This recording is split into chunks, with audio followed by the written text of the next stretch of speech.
de la Mancha. Pues bueno, en este segundo tramo hemos visto en la primera plática cómo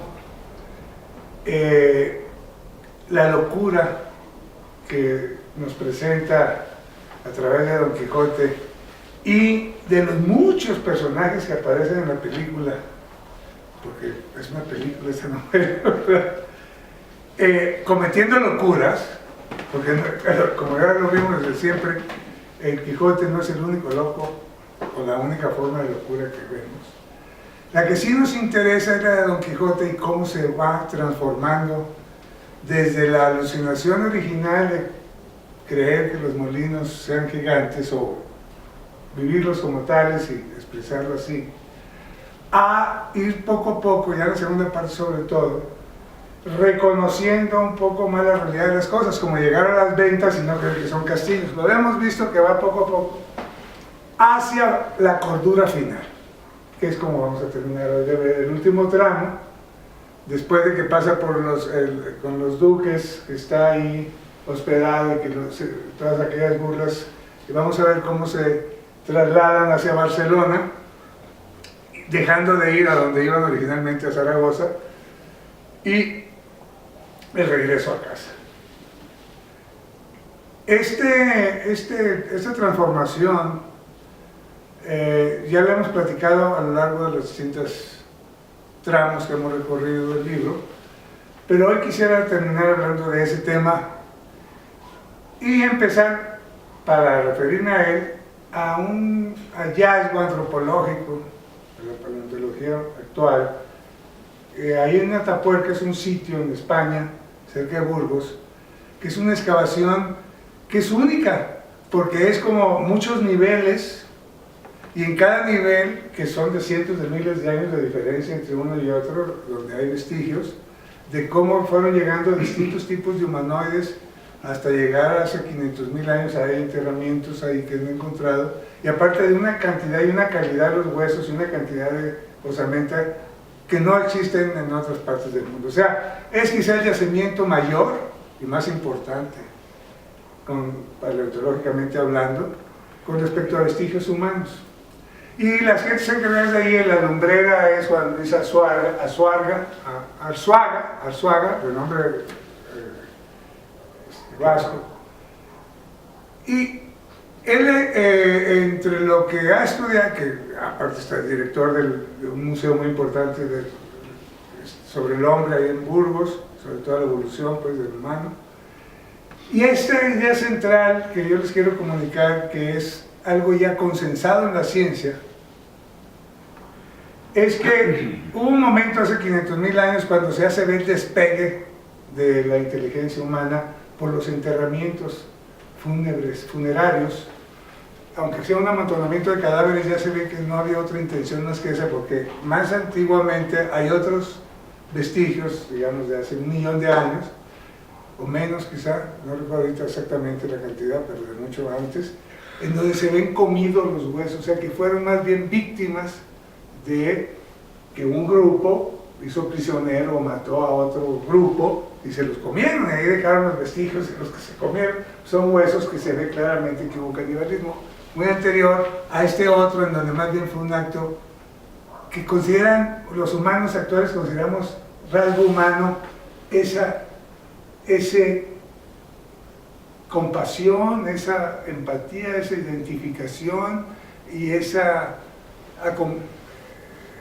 la conciencia de la muerte es lo típicamente humano, como sabemos, pero esa deferencia para con los muertos, o ese rito, o esa forma de rendirles, porque para ellos, pues los muertos estaban siempre presentes, aunque te murieras, tú seguías aquí, mientras no te olvidaran, y no había una diferencia racional que nosotros hacemos actualmente de que no, ya se murió y es tu recuerdo de él. No, mi recuerdo de él tiene tanta realidad como el árbol que estoy viendo o lo que sueño esta noche, como hemos visto que nos presenta Cervantes en el Quijote, todas las distintas posibilidades de la realidad en la ficción, en el sueño, en el delirio, en la interpretación de unos distinto a como interpretan los otros, todo eso lo hemos venido viendo. pero en este caso lo que quiero enfatizar es la capacidad humana que se ve en esa compasión, ¿no? en esa solidaridad social, emocional, que habla de una emoción, ¿verdad? Básicamente, se mezcla con otro punto muy importante que es el que nos interesa, que es la capacidad, que él dice, la naturaleza delirante de la mente humana. Los neandertales, que es el otro grupo con el que convivían estos cromañones, es de lo que somos hijos nosotros, los que sobrevivimos fueron los cromañones, sus descendientes. Los neandertales desaparecieron, eran los europeos, los humanos europeos, y los otros, los cromañones, son los que salieron de África, fueron a Asia y llegaron a Europa y convivieron con los neandertales bastantes, como 150.000 años, una cosa así, compartieron en Europa, pero hace 30.000 desaparecieron antes de la realización de los neandertales. ¿Por qué? ¿Cuál es el rasgo? Hay muchos rasgos distintivos y muchas definiciones que se han hecho sobre el humano, desde bípedo en plume, o Linneo, Homo sapiens, dijo de Linneo, pero ¿cómo que Homo sapiens? O sea, sin ninguna prueba ni prototipo. Bueno, muéstranos un prototipo del Homo sapiens. No hay. De todas las chícharos y animales y plantas hay prototipo, ¿eh? ¿No es cierto, Benjamín? Hay la definición de la botánica, digamos, de tal planta y su prototipo. Esta es la orquídea fulana. Pero del humano dicen Homo sapiens, pero no me muestran ningún Homo sapiens. ¿Dónde está el hombre sabio que nos representa todo? Ahí no existe, ¿verdad? Y dentro de eso está entonces que hay muchos rasgos propios nuestros, que efectivamente somos bípedos sin plumas, como decía el griego, igual que los pájaros son plumas y bípedos, ¿verdad? Y tienen plumas, pero no es un rasgo muy, digo, que sea muy trascendente, muy importante, con lo que nos identificamos por esa característica.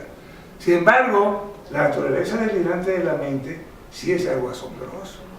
Y es algo que, por ejemplo, los neandertales tenían lenguaje y hacían instrumentos, puntas de lanza, ahora que o sea, tenían industria lítica.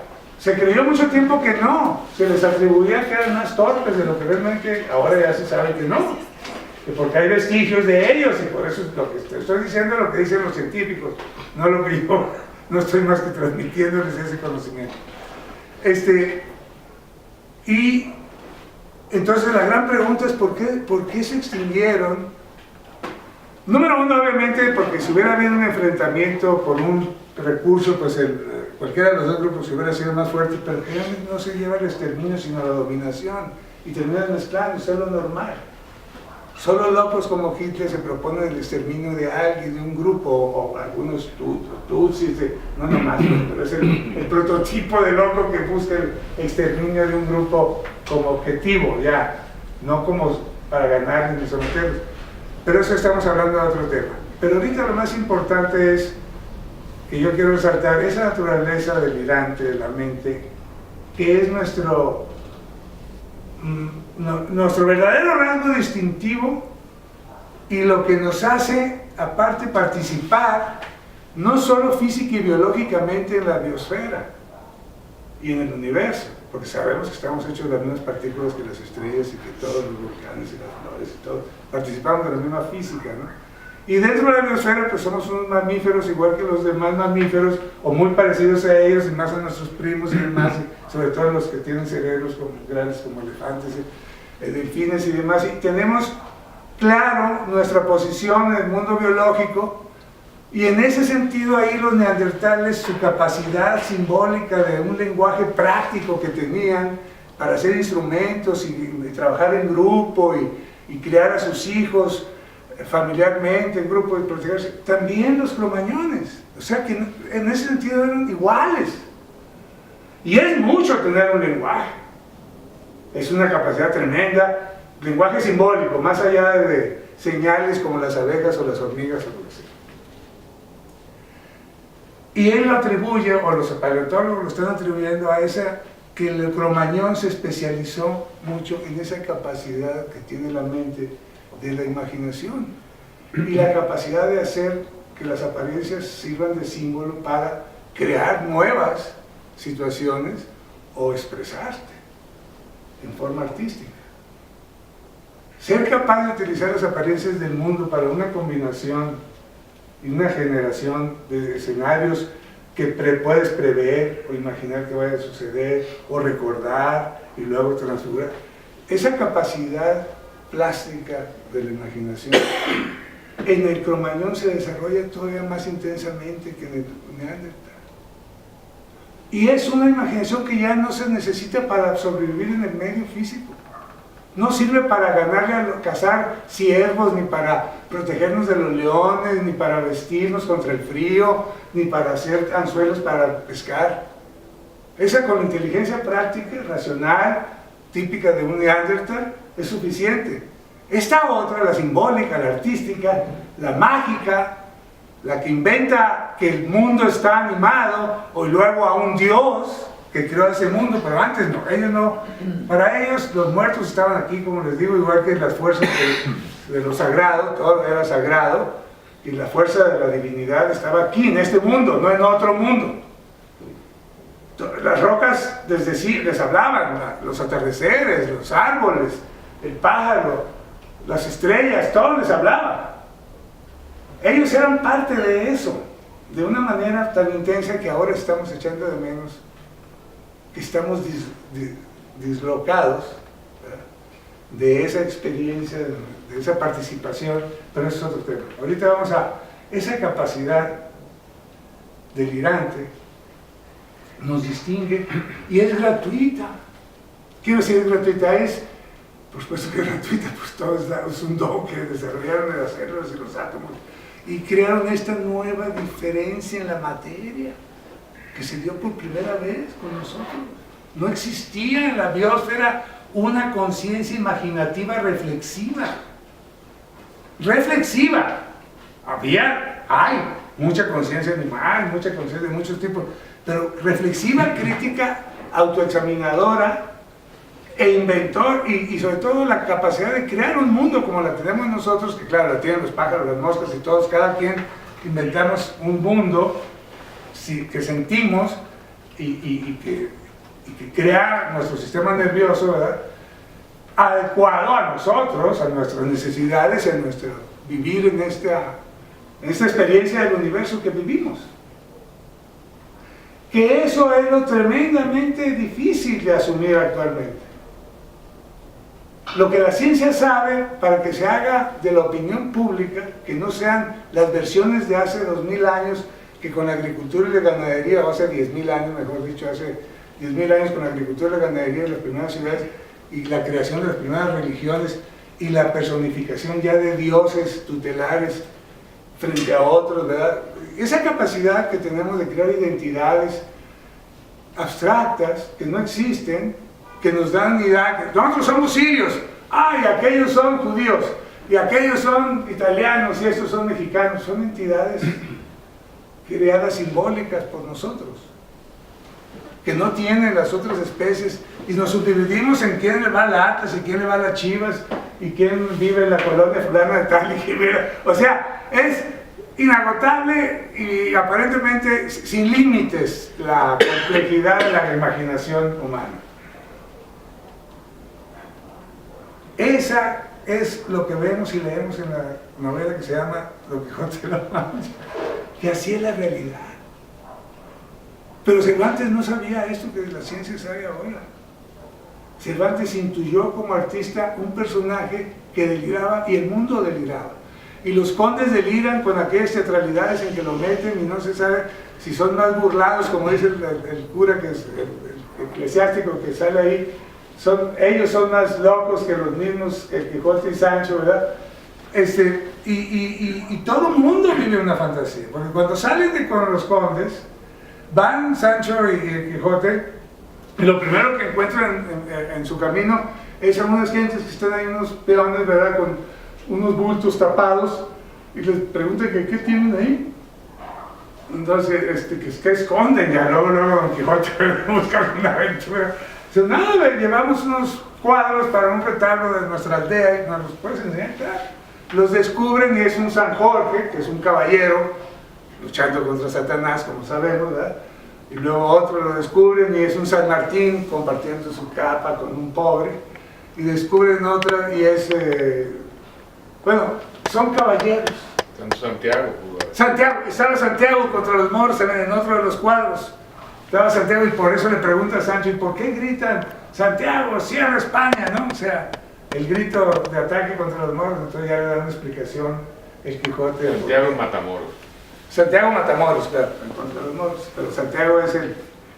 Y contra los moros, entonces imagínate, contra Satán, en soledad con el pobre o menesteroso y contra los moros, caballeros que representan cosas que trata la novela, claramente, y ahí los tienes, teatralmente representados, son unos cuadros, no es la realidad, ¿no? O sea, volvemos a lo mismo, ¿dónde está la realidad? Esa es una realidad tangible, son pinturas, son reales, pero no son reales porque son pinturas, no son San Jorge, ni son Santiago, ni son San Martín. Y las tres figuras son figuras ecuestres. Son de caballeros. Los tres santos están sobre caballos. Pero, y son caballeros andantes, pues, como él se identifica con ellos, que él dice, pero ellos eran caballeros andantes a lo divino, yo tengo que serlo a lo humano. Dice, él tiene que ser caballero andante a lo humano. Y con ellos se refiere a que él lucha por mejorar este mundo, no por llevar al cielo a nadie. Es decir, volvemos a nuestro tema, que yo quiero volver ahorita a lo de que estábamos hablando. Esa parte emocional, fraterna, solidaria, amorosa del humano, que lo distingue como humano frente a otras, porque por ejemplo entre los huesos que han encontrado, por ejemplo hay el de una niña de 9 años que se ve que tuvo un problema en el encéfalo al nacer y tuvo deformaciones muy severas, pero vivió 9 años en la tribu, cuidaron de ella. Otra especie los desecha, como es lo lógico. Lo que esperarías tú de la biología animal normal es que los defectuosos, pues ahí los deja la madre y se cuida a los demás y se sigue. Ese atender como es uno de los principios de la caballería andante, al menesteroso, al desprotegido, atender al enfermo, es uno de los rasgos que nos humaniza. Y la otra es la locura. Lo que quiero a ustedes decirles es que ese individuo que se inventa a sí mismo como el hombre actual, porque como hemos visto ya en las pláticas, es el principio de la modernidad cuando se publica el Quijote y se escribe, ¿verdad? Hace 400 años exactamente, pero nosotros no somos mucho más modernos que esa modernidad. Se ha intensificado esa problemática y esa realidad en donde se perdió el centro y el orden y todo está en un cambio constante y no se sabe qué es verdad y qué es mentira, y es el tema de la novela profundo, que es lo que vivimos actualmente. Y por ejemplo, como veíamos en el caso de que la denuncia que hace el Quijote de los espíritus, que los envidiosos, ¿no? Los encantadores, los brujos encantadores que lo persiguen, y que lo que hacen es trastocar las apariencias de las cosas. Como sabemos, como lo hemos visto en otra plática, que claro que sabemos nosotros que eso es verdad, eso no es un delirio. Sabemos que quien controla los medios de comunicación y el montón de imágenes que nos atiborran el imaginario social diariamente. ¿Quién controla esa apariencia del mundo que nos venden como el mundo? Ahorita ya estamos claramente, porque está todo más industrializado y mecanizado, y ya está menos intangible el asunto, y sabemos que es, claro, las fuerzas mágicas del electromagnetismo, ¿no? El espectro electromagnético que es invisible y es una fuerza natural, todo el desarrollo humano, domesticación de procesos naturales, ¿verdad? Ese, que es reciente, pues es nada más darle la razón al Quijote que efectivamente hay brujería y magia para controlar la apariencia de las cosas.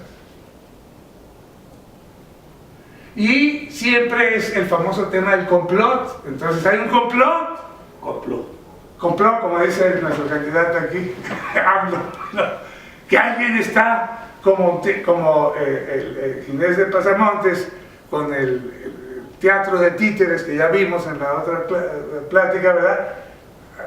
moviendo las piezas, sí, antes de ir con él. Entonces, vemos el teatro del titiritero, vemos el teatro de los duques, que aunque sean duques, y es otro tipo de teatro, porque es con todo ese dinero y todos sus criados, y un territorio, pues hacen aparentar a Sancho que es gobernador de una ínsula, y al Quijote que está en un castillo. O sea, es un teatro en otras dimensiones. Gente se disfraza, hacen simulacros de batalla, todo lo que hemos visto, ¿verdad? Y luego los cuadros que ves ahí. Un montaje de alto presupuesto. Un montaje de alto presupuesto con efectos especiales y demás de esa época, de gran industria. Como teatro era de Basilio, la industria de que se murió y no se murió, para casar. Es puro teatro. En su más espectacular esencia, como denuncia Vargas Llosa, la sociedad del espectáculo. Estamos así hace 400 años, es la sociedad del espectáculo. Pero es una realidad física, biológica. Lo que se llamaba alma en el pasado es esa capacidad de imaginar y sentir que tenemos los humanos, la mente humana que afloró con nosotros, que no fuimos nuestros creadores, y si creemos que somos creyentes, pues se lo adjudicaremos a un autor, pero no es lo que nos dice la ciencia. Sabemos que eso es una reorganización más, una nueva dimensión de la materia. Eso es muy difícil para aceptar en un mundo monoteísta en 3 grandes bloques y muchísimas otras miles de dioses, que es la explicación tradicional. Por eso digo, no hemos avanzado tanto en medio millón de años los humanos. Nos creemos mucho, decimos que estamos avanzadísimos. ¿En qué? Seguimos matándonos y tenemos nuevos problemas, porque ahora sí somos tal cantidad. Hace mucho que no tenemos problemas con otras especies más que con nosotros mismos. Solo con otros grupos humanos. Y queda el interrogante, nunca se sabe finalmente la respuesta final de por qué desaparecieron los neandertales. No se sabe. ¿Que hay un 3-4% de neandertal en algunos de nosotros? Sí. Los descendientes de los que se mezclaron con ellos, ¿verdad?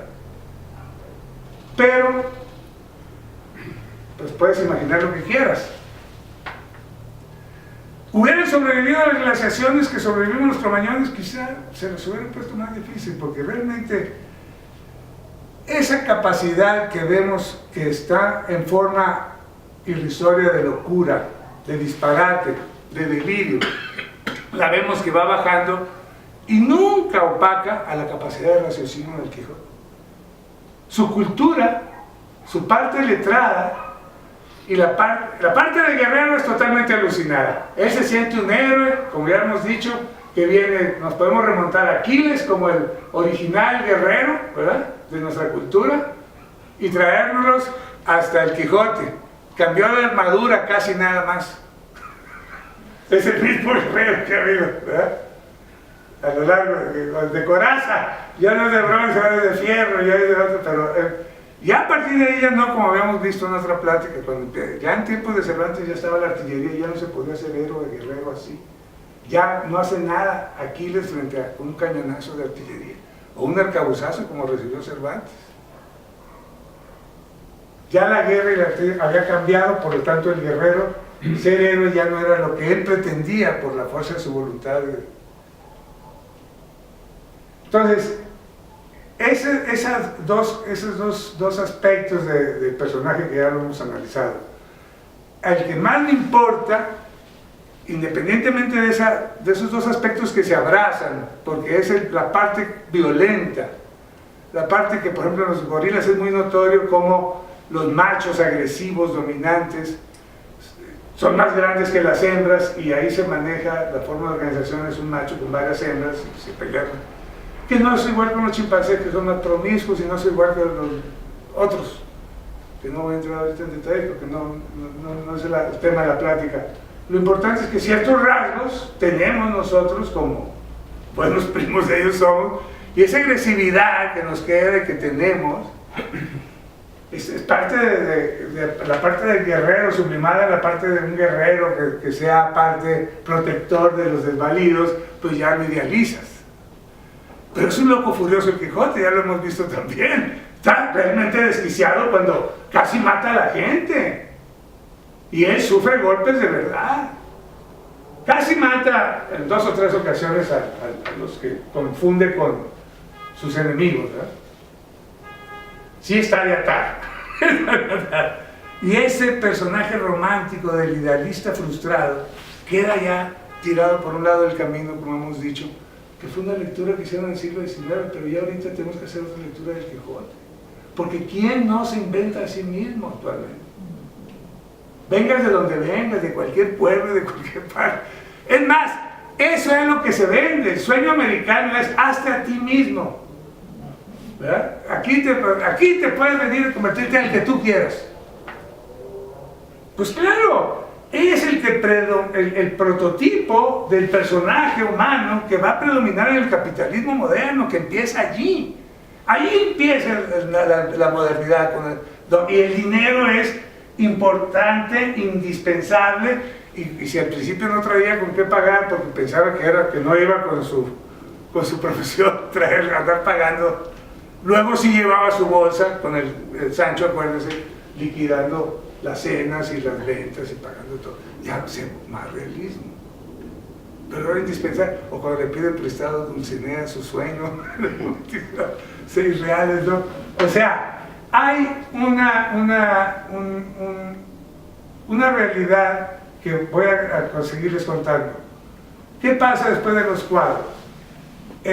Lo siguiente es medio chusco, en ese estilo Tom y Jerry que hemos visto, que es un humor de que se tropece, de sufrir desgracias.